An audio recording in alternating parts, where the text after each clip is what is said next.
भारतीय शुतुरमुर्ग को जागृत करें, परिवार और मर्यादा की पुनर्स्थापना परिचय। भारतीय शुतुरमुर्ग का संकट। भारतीय समाज आज एक शुतुरमुर्ग की तरह व्यवहार कर रहा है, जो खतरे को देखकर अपनी गर्दन रेत में छिपा लेता है और मान लेता है कि खतरा टल गया। पश्चिमी संस्कृति का सेक्स बाजारवाद और व्यक्तिगत स्वतंत्रता का दुरुपयोग हमारे युवाओं को कुंठित कर रहा है, परिवारों को कमजोर कर रहा है। हमारी प्राचीन परंपराओं में सेक्स को मानवीय जरूरत के रूप में समझा गया था, जो परिवार और समाज के ढांचे में संतुलित था। परंतु पिछले 200 वर्षों के विदेशी शासन और आधुनिक सरकारी नीतियों ने हमारी इस मर्यादा को भ्रष्ट किया है। ये लेख सामाजिक चिंतक अधिवक्ता कमलेश कुमार मित्रा की ओर से युवाओं और समाज को एक स्पष्ट मार्गदर्शन देता है कि वे अपनी जातिगत परंपराओं को समझें और परिवारों को पुनर्जन्म दें। भारतीय मर्यादा, सेक्स और परिवार का संतुलन। भारतीय संस्कृति में सेक्स कभी भी खुले बाजार का हिस्सा नहीं था, जैसा कि पश्चिमी संस्कृति में प्रचलित है। हमारी मर्यादा का अर्थ था कि सेक्स संबंध पारिवारिक ढांचे के भीतर सामाजिक नियमों और परंपराओं के अनुसार पूरे किए जाएं। मनुस्मृति में विवाह की आयु 16 वर्ष तक निर्धारित थी, क्योंकि यह किशोरावस्था का वह समय था जब शारीरिक और मानसिक आकर्षण अपने चरम पर होता है। विवाह के बाद सेक्स संबंधों को परिवार के भीतर ही संतुलित किया जाता था, जिससे कुंठाएं उत्पन्न न हो और परिवार मजबूत रहे। उच्च जातियों की परंपरा। उच्च जातियों में विवाहित स्त्री का झुकाव ससुराल की ओर होता था। त्योहारों और सामाजिक अवसरों पर देवर, जेठ या नंदोई के साथ हल्का फुल्का मजाक और निकटता सामान्य थी। ये सामाजिक बंधन को मजबूत करता था। विशेष परिस्थितियों में, जैसे संतान की कमी, नियुक्त प्रथा के तहत विधवा या निसंतान स्त्री को परिवार के पुरुष जैसे देवत से संतान प्राप्त करने की अनुमति थी। कुछ क्षेत्रों में बहुपति विवाह पॉलीएंड्री भी प्रचलित था, जैसे हिमाचल प्रदेश में, जो द्रौपदी की परंपरा से प्रेरित था। ब्रह्म पुराण जैसे ग्रंथों में बेटी और पिता के बीच संबंधों का सांकेतिक उल्लेख है, जो कुछ कुलीन परिवारों में मर्यादा के रूप में स्वीकार्य था, लेकिन ये सामान्य प्रथा नहीं थी। निम्न जातियों की परंपरा। निम्न या शूद्र जातियों में व्यवस्था मायके की ओर झुकी होती थी। विवाहित स्त्री को ससुराल में पूर्ण अधिकार प्राप्त थे, लेकिन पति की मृत्यु के बाद वह मायके लौट सकती थी। कुछ समुदायों में, जैसे जनजातीय समाजों में, निकट रिश्तेदारों जैसे भाई के साथ संबंध सामाजिक रूप से सहन किए जाते थे। खासकर विवाह संस्कारों के दौरान गालियों की प्रथा इसका प्रतीक थी। ये प्रथा सामाजिक बंधनों को बनाए रखने और विधवाओं को सहारा देने के लिए थी। स्त्री पुरुष संबंध, पूरकता से विद्रोह तक। भारतीय परंपरा में स्त्री और पुरुष को एक दूसरे का पूरक माना जाता था। कार्य विभाजन स्पष्ट था। पुरुष मुख्यतः बाहरी कार्यों जैसे कृषि, व्यापार में लगे रहते थे, जबकि स्त्री घरेलू और परिवार संचालन की जिम्मेदारी संभालती थी। यह विभाजन उन्हें एक दूसरे के पूरक बनाता था, जहां सहयोग और सामंजस्य से परिवार चलता था। वैदिक काल से ही यह व्यवस्था समाज की नींव थी, जो सेक्स संबंधों को भी संतुलित रखती थी। लेकिन पश्चिमी प्रभाव ने समानता के नाम पर प्रतियोगिता को बढ़ावा दिया है। अब स्त्री और पुरुष एक दूसरे से प्रतिस्पर्धा करते हैं, नौकरी, पद और आर्थिक स्थिति में। ये प्रतियोगिता उन्हें विद्रोही बना देती है, जिसका सीधा प्रभाव परिवार, संस्था और सेक्स संबंधों पर पड़ता है। जहां विद्रोह है, वहां समझौता नहीं होता। परिणाम स्वरूप मानवीय जरूरतें बाजार से पूरी की जाने लगती हैं। उदाहरण के लिए, भोजन जैसी बुनियादी जरूरत पहले घर में तैयार होती थी, लेकिन अब बाजार, रेस्टोरेंट, फास्ट फूड पर निर्भरता बढ़ गई है। ठीक उसी प्रकार सेक्स संबंधी जरूरतें भी बाजारवाद, प्रोफेशनल सेवाएं, ऑनलाइन प्लेटफॉर्म की ओर मुड़ गई हैं।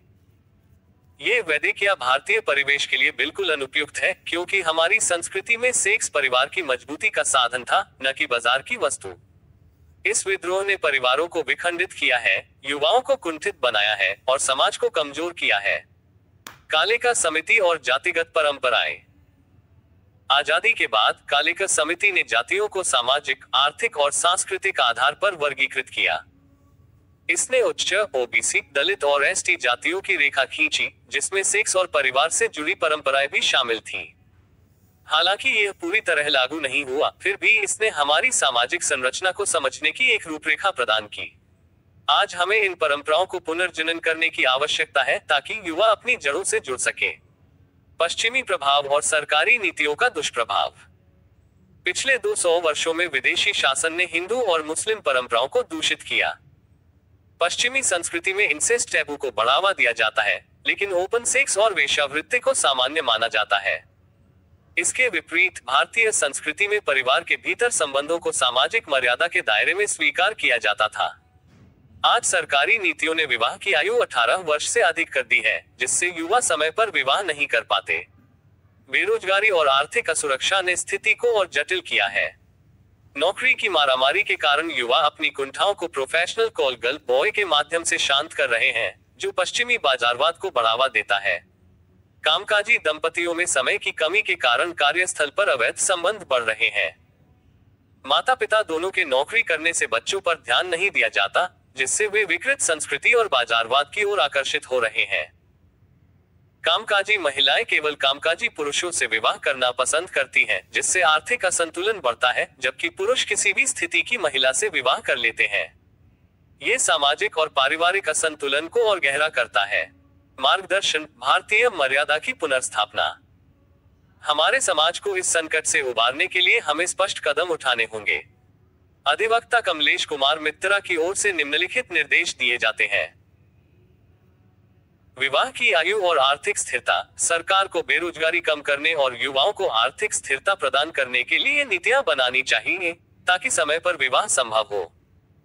मनुस्मृति के अनुसार 16 वर्ष की आयु में विवाह की अनुमति दी जानी चाहिए, बशर्ते ये सहमति और सामाजिक मर्यादा के दायरे में हो। माता पिता और संरक्षकों को बच्चों की पसंद को समझकर विवाह की व्यवस्था करनी चाहिए। जातिगत परंपराओं का पुनर्जनन: प्रत्येक जाति को अपनी परंपराओं को समझना चाहिए। उच्च जातियों में ससुराल केंद्रित मर्यादा को पुनर्जनन करें, जहां त्योहारों और सामाजिक अवसरों पर पारिवारिक निकटता को बढ़ावा दिया जाए। निम्न जातियों में मायके की भूमिका को मजबूत करें, ताकि विधवाएं और एकल महिलाएं सामाजिक सहारा पा सकें। नियोग जैसी प्रथाओं को आधुनिक संदर्भ में अनुकूलित किया जा सकता है, जैसे संतान प्राप्ति के लिए वैधानिक सहमति आधारित व्यवस्थाएं। स्त्री पुरुष पूरकता की बहाली: पश्चिमी समानता की प्रतियोगिता को छोड़कर कार्य विभाजन को पुनः स्थापित करें। स्त्री और पुरुष को एक दूसरे का पूरक बनाएं, ताकि विद्रोह की बजाय सहयोग हो। इससे सेक्स संबंध मजबूत होंगे और बाजारवाद से मुक्ति मिलेगी। समाज को शिक्षा दे कि भोजन की तरह सेक्स भी घर परिवार का हिस्सा है, न कि बाजार का। पश्चिमी बाजारवाद का बहिष्कार: प्रोफेशनल कॉल गर्ल बॉय और ओपन सेक्स संस्कृति का विरोध करें। इसके बजाय परिवार के भीतर सामाजिक मर्यादा को बढ़ावा दें। स्कूलों और समुदायों में युवाओं को पारंपरिक मूल्यों की शिक्षा दी जाए, ताकि वे बाजारवाद की ओर न भटकें। कामकाजी दंपतियों के लिए संतुलन: सरकार और समाज को कामकाजी दंपतियों के लिए समय प्रबंधन और परिवार केंद्रित नीतियां बनानी चाहिए। माता पिता को बच्चों के लिए समय निकालने की शिक्षा दी जाए, ताकि बच्चे विकृत संस्कृति का शिकार न हो। मर्यादा की पुनर्व्याख्या: मर्यादा का अर्थ सेक्स विरोधी नहीं है। ये परिवार के भीतर सामाजिक और नैतिक ढांचे में सेक्स संबंधों को संतुलित करने की कला है। उच्च जातियों में यह ससुराल के रिश्तों देवर जेठ और निम्न जातियों में मायके के रिश्तों भाई निकट रिश्तेदार के साथ संतुलित था। ये प्रथा आज के संदर्भ में सहमति और कानूनी मर्यादाओं के साथ लागू की जा सकती है। निष्कर्ष: परिवार ही हमारी ताकत। भारतीय समाज को शुतुरमुर्ग की तरह रेत में सिर छिपाने की बजाय अपनी परंपराओं को गले लगाना होगा। हमारी मर्यादा हमें सिखाती है कि सेक्स और परिवार एक दूसरे के पूरक हैं, न कि विरोधी। बेरोजगारी, आर्थिक असुरक्षा और पश्चिमी प्रभावों से निपटने के लिए हमें सामूहिक रूप से काम करना होगा।